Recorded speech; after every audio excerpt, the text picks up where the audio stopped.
ஔவையார் பாடிய பாடல் ஒன்றை நாப்பிழர் சொற்கள் தடுமாறாமல் சொல்வது எப்படி பார்ப்போமா? சித்திரமும் கைப்பழக்கம் செந்தமிழும் நாப்பழக்கம். சித்திரமும் கைப்பழக்கம் செந்தமிழும் நாப்பழக்கம். வைத்ததொரு கல்வி மனப்பழக்கம். நித்தம் நடையும் நடைப்பழக்கம். நட்பும் தயையும் கொடையும் பிறவிக் குணம். சித்திரமும் கைப்பழக்கம் செந்தமிழும் நாப்பழக்கம். வைத்ததொரு கல்வி மனப்பழக்கம். நித்தம் நடையும் நடைப்பழக்கம். நட்பும் தயையும் கொடையும் பிறவிக் குணம் அப்படின்னு ஔவையார் ரொம்ப அழகா பாடுறார்.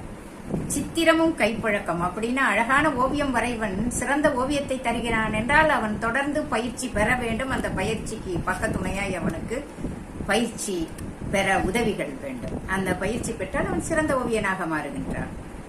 கல்வியை தினமும் மனப்பாடம் செய்து பொருளோடு படித்து படித்து பயிற்சி பெறுகின்றவன் சிறந்த அறிவாளி ஆகின்றான்.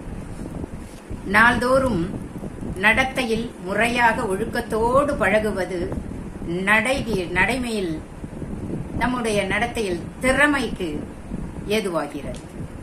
ஆனாலும் நட்பும் இரக்க குணமும் கொடுக்கும் இயல்புமோ எப்படி இருக்கும்? பிறவியில பிறக்கும் போதே படித்து வரும் நற்குணங்கள் ஆகும் அப்படின்னு சொல்ற. சித்திரம் எழுதும் ஆற்றல் கைப்பழக்கத்தால் அமைவது. செந்தமிழின் தேர்ச்சி நாவின் பழக்கத்தால் வருவது. சேமித்து வைத்த ஒப்பற்ற கல்வி செல்வம் மனப்பழக்கத்தால் வருவது. நாள்தோறும் நடத்தையில் முறையாக பழகுவது நடையில் திறமையை தருவதாகிறது. ஆனால் நட்பும் இரக்க குணமும் கொடுக்கும் இயல்புமோ பிறவியிலேயே படித்து வரும் நற்குணங்கள் ஆகும். இது ரெண்டும் பிறவியிலே இருக்கிறது அப்படின்னு சொல்ற. என்ன சொல்லி பார்க்கிறீங்களா இந்த செயலை? நன்றி.